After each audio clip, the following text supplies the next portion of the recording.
Hello and welcome to the channel. My name is Annalisa and today I am doing another all-one color piece. I have done two of these before, I think.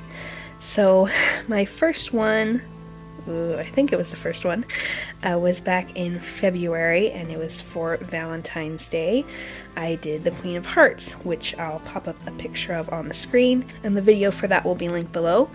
I started off in much the same fashion as you can see me doing here, with the painting upright and using lots of water and splashing lots of paint on there to make kind of a dripping down sort of effect. You can see I did use some brown in here, but I was careful to mix it in with the green so that it had ended up a browny hued green rather than just actually having a proper brown color in the picture. I did similar things with my Queen of Hearts piece, which was all reds and pinks, where I added bits of blue or bits of orange to make them more purpley pinks or more orangey pinks. And I have also done an all blue piece, but that was a very simple little piece. It wasn't a character, it was just using all of my blue art supplies to make a little hearts bookmark. So I will also link that video below. I decided I wanted to do an all one color piece because I kind of wanted to take a break from super complicated pieces like the ones I've been doing lately with my Sea Witch and Fire Witches, and I wanted to do something that was just fun and not so in-depth.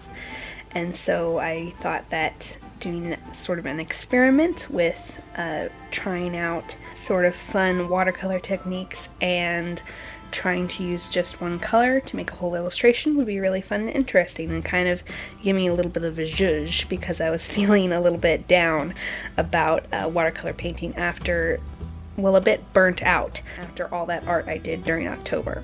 I decided to have the color for this illustration be green.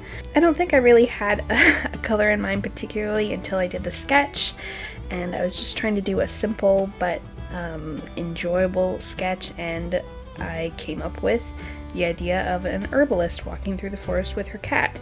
Since I added crows to my last illustration, I decided I would try to add lots more animals to all my illustrations. I decided to put a cat in this one because I just enjoyed having those extra living creatures in that painting, so I wanted to do that again, and I'm really happy with the kitty in this one too. Cats are my favorite domestic animals after all. I've also talked to you about how much I enjoy potion makers and potions and all that in various of my videos, and so to me the real world equivalent of a potion maker is an herbalist. So when I write historical fiction as opposed to fantasy, which I do occasionally, my favorite characters are the herbalists.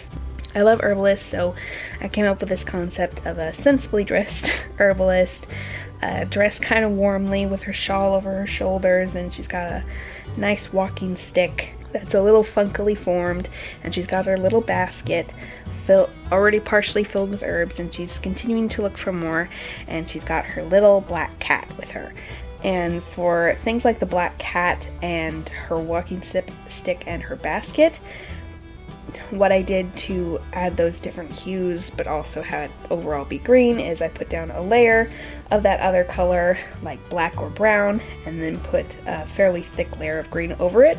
But since it's watercolors, you can still sort of see what's underneath, so I think you can kind of feel that it's a black cat even though it's actually really dark green. So other details about how I made this, I tried to be super loose with my watercolors.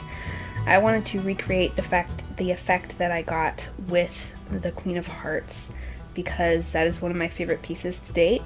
I don't love this one as much as I love that one. Probably partially because that one's pink and pink is my favorite color and this one's green, so it couldn't live up, but I do really like green and I really like herbalist, so I do really like this piece. I just don't feel like it's quite on that level, and I do feel like I didn't spend quite as much time on this piece, and I didn't go quite as out there with the watercolors. I kind of put more form into the background and didn't let it be as random because I wanted it to look like she was walking through a forest, so I kind of made trees. So I don't feel like it's quite as good, but I do feel like it is continuing in that style, and like I am further exploring what it'd be like to try more of those pieces. So I'm happy with this piece, and I'm looking forward to doing more single color pieces and playing with my watercolors this way because it's a lot of fun. A big factor of doing these one color loose style pieces is that the line art is absolutely huge.